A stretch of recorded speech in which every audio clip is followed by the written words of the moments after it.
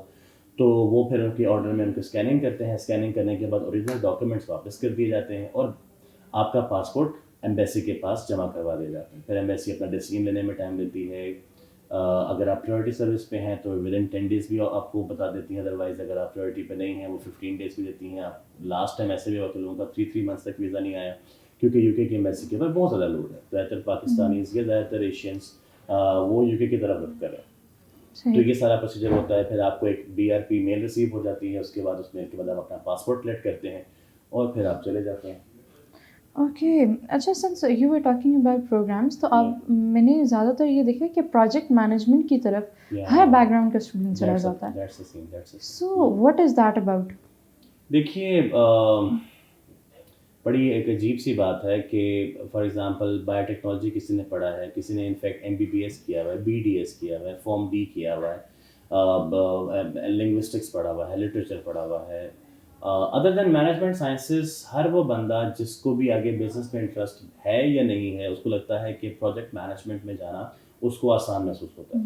Generally management sciences کی degrees consider ہوتی ہیں کہ وہ تھوڑی آسان کنسیڈر ہوتی ہیں۔ اب اس میں نقصان کیا ہوتا ہے کہ اسٹوڈنٹ جیسے ہی اپنی فیلڈ کو شفٹ کرتا ہے، کسی اور فیلڈ میں جاتا ہے، تو اس کے اندر اس کو پرابلم فیس کرنے کو ملتا ہے کہ اب آگے اس کو جاب مارکیٹ میں جا کے اپنے آپ کو پروو کرنا ہوتا ہے کہ میں پہلے بیسکلی میں ایک انجینئر تھا، اب میں نے پروجیکٹ مینجمنٹ کر لی۔ اس میں موسٹلی نقصان نہیں بھی ہوتا، لیکن جنرلی یہ دیکھا جاتا ہے کہ اگر آپ اپنی فیلڈ میں کوالیفائی کریں تو اپنی فیلڈ کو کوالیفائی کر کے مزید اس میں ایکسل کریں، نہ کہ اپنی فیلڈ کو ڈیویٹ کریں، کیونکہ project management is part of business management and association is strongly with management sciences. تو ہر کسی نے بزنس نہیں کرنا، ہر کسی نے بزنس سائڈ پہ نہیں جانا، تو پہلے اپنی نیش دیکھ لیں کہ آپ کو بیسکلی یہ ڈگری کس لیول پر پہنچائے گی، کیونکہ آپ کی جب ایمبیسی میں اور آپ کا ویزا کے لیے بھی انٹرویو ہوتا ہے اور یونیورسٹی میں بھی انٹرویو ہوتا ہے، تو پہلا کوشچن یہ ہوتا ہے کہ اس ڈگری کے بعد آپ کی ارننگ کیا ہوگی، would that be sufficient for you to support you may be in your own country or not. تو پھر اس میں بندہ تھوڑا سا کنفیوز ہو جاتا ہے عام طور پر۔ تو میرا مشورہ یہ ہوتا ہے کہ اپنی فیلڈ کو چینج جنرلی نہ کریں، لیکن کبھی کرنا پڑ جاتا ہے تو مینجمنٹ سائنس ایسی فیلڈ ہے جس کو ہر بندہ آپٹ کر سکتا ہے، چاہے وہ انجینئرنگ کے بیک گراؤنڈ سے ہے، اسٹیم اسٹڈیز کے بیک گراؤنڈ سے ہے، یا وہ لینگویجز کے بیک گراؤنڈ سے ہے، آرٹس اینڈ ہیومینٹیز سے ہے، تو وہ سب اس کو آپٹ کر سکتے ہیں۔ اس لیے وہ ایک نیوٹرل چیز ہے، تو سب لوگ اس کی طرف جاتے ہیں۔ اچھا، آپ نے بات کی نا سروائیول کی کہ بندہ اپنے ہوم کنٹری میں کس طرح سروائیو کرے، تو وہ تو آپ کسی نہ کسی طرح کر لیتے ہو، what about the other countries, وہاں پر اسٹوڈنٹس کس طرح سروائیو کریں؟ دیکھیے سب سے پہلے آج کل UK کے بارے میں بہت نیگیٹو خبریں سنائی جاتی ہیں، یوٹیوبرز عام طور پہ بات کرتے ہیں اس بارے میں کہ UK میں جابس نہیں ہیں، UK میں مت آئیں، یا UK میں پرابلمس ہیں۔ دیکھیے سب سے پہلی بات یہ ہے کہ جتنے بھی لوگ جنرلی پاکستان میں اسٹڈیز کر رہے ہیں، جو بیچلرس پڑھ رہے ہیں، اس میں سے صرف 3 to 4% لوگ وہ ہیں جو جابس کرتے ہیں، باقی سب لوگ صرف اور صرف اسٹڈیز کرتے ہیں۔ تو جب ان کے اوپر جاب اور اسٹڈیز یعنی کہ انڈر گریڈ پروگرام والے اسٹوڈنٹس کے لیے جاب اور اسٹڈیز مکس ہوتے ہیں، ان کے لیے نیا ایکسپیرینس ہوتا ہے، تو وہ کر نہیں پاتے اس کو، وہ زیادہ اوور ایمبیشیس ہو جاتے ہیں۔ سم ٹائمز وہ پروگرام ایسے چوز کر لیتے ہیں کہ ان کے پاس ورکنگ آورز ہوتے نہیں، پھر جب ورکنگ آورز نہیں ہوتے تو پرابلم آتا ہے ان کے لیے، ٹھیک ہے۔ سب سے بڑا ایشو یہ ہے۔ نمبر 2، اور جو کہ میری سینس کے مطابق جو سب سے بڑا ایشو ہے وہ یہ ہے کہ یہاں سے ہم اسکلس لے کر اپنے آپ کو ایکسپورٹ نہیں کروا رہے، یعنی کہ فار ایگزامپل اگر میں فری لینسر ہوں تو میں پاکستان میں ہوں یا میں سوڈان میں ہوں یا میں بنگلہ دیش میں ہوں یا میں UK میں ہوں، میں کہیں پہ بھی ہوں، I'm a freelancer, I have my entity، میرے اپنے گیگس ہیں، میرے اپنے پلیٹ فارمس جس سے میں ارننگ کر رہا ہوں۔ تو ہم ان چیزوں کو لیگ کر کے صرف فلائی کرنے پہ فوکس کرتے ہیں کہ وہاں جا کے اور جابس کریں گے، پیزا ڈیلیوریز کریں گے، اوبر ڈرائیونگس کریں گے، ڈرائیونگ بھی ایک دم سے نہیں کر پاتے بائی دا وے، لیکن وہ پھر کنسٹرکشن سائٹ پر جاتے ہیں۔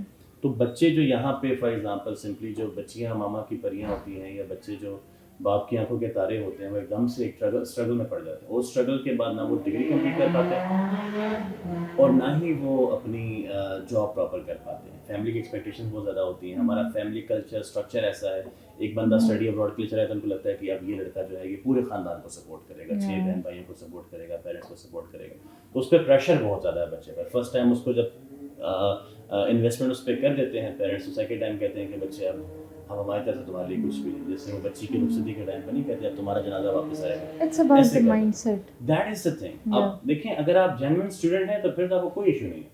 آپ پڑھنے پر فوکس کریں. تھوڑا بہت آپ کے پاس 20 آورس ورک الاؤڈ ہے, آپ ورکنگ اپنے کریں, بالکل ورکنگ آورس میں کریں. لیکن جب آپ کو پتہ ہوتا ہے کہ آپ نے اپنے وہاں اپنے آپ کو بھی اپنا بھی پیٹ پالنا ہے, فیملی کا بھی پیٹ پالنا ہے, تو آپ ایک ایسی اسٹرگل میں پڑ جاتے ہیں, ایک دیار غیر میں ہیں جہاں پر شاید آپ کو اذان کی آواز اس طرح سے نہ آتی ہو, تو پھر آپ ایک دم سے ڈسٹرب ہو جاتے ہیں کہ اب میں کہاں جاؤں. Agreed. تو اس لیے میرا مشورہ یہ ہوتا ہے کہ اپنے ساتھ کوئی آن لائن اسکل لے کے جائیں. For example e commerce is so much booming these days. Be at Amazon, اس میں امیزون میں وی اے ہے, کچھ بھی ہے, آپ فوریکس پہ ایکٹیو ہوں, آپ ایسے اسکلس لے کر جائیں جو آپ کو جیوگرافیکلی باؤنڈ نہ کرتی ہو, پھر آپ کہیں بھی جائیں. اور فیوچر بھی نہیں جابس کا ہے. جیسے ہم آفس میں بیٹھے کام کریں, شاید ہم فیوچر میں سے کام نہ کر پائیں. ہو سکتا ہے 10-20 ایئرس اس کے بعد سب کچھ it would be all virtual. جبکہ ہم نے کرونا میں دیکھا کہ کیسے سی چیزوں نے اپنے آپ کو بوم کیا, اپنے آپ کو انہوں نے اپ گریڈ کیا. تو بچوں سے میرا یہی مشورہ ہوتا ہے. فار ایگزامپل جب ہم جی ایس ایس سے کسی اسٹوڈنٹ کو بھجواتے ہیں تو یہاں پر ہم ای کامرس کے اور اس طرح کے ڈفرینٹ کورسز جس میں وہ آن لائن ارننگ کر سکتے ہیں, ہم اس کو 1-2 کورسز کروا کے بھیجتے ہیں یہاں سے, تاکہ وہ خود بھی سیٹ ہو, اپنی فیملی کو بھی سیٹ کرے. Well enough. Sir, thank you so much for your valuable Pleasure insight. is all mine, man. And thank you so much for staying tuned with us. We will be here again with more valuable content for you all. Thank you very much. And if you are preparing for IELTS, PT, OET, SAT, and if you want to go abroad, GSL is the right place to come to. And Ms. Kissa will keep bringing good, informative videos for you. Keep watching here. Thank you very much.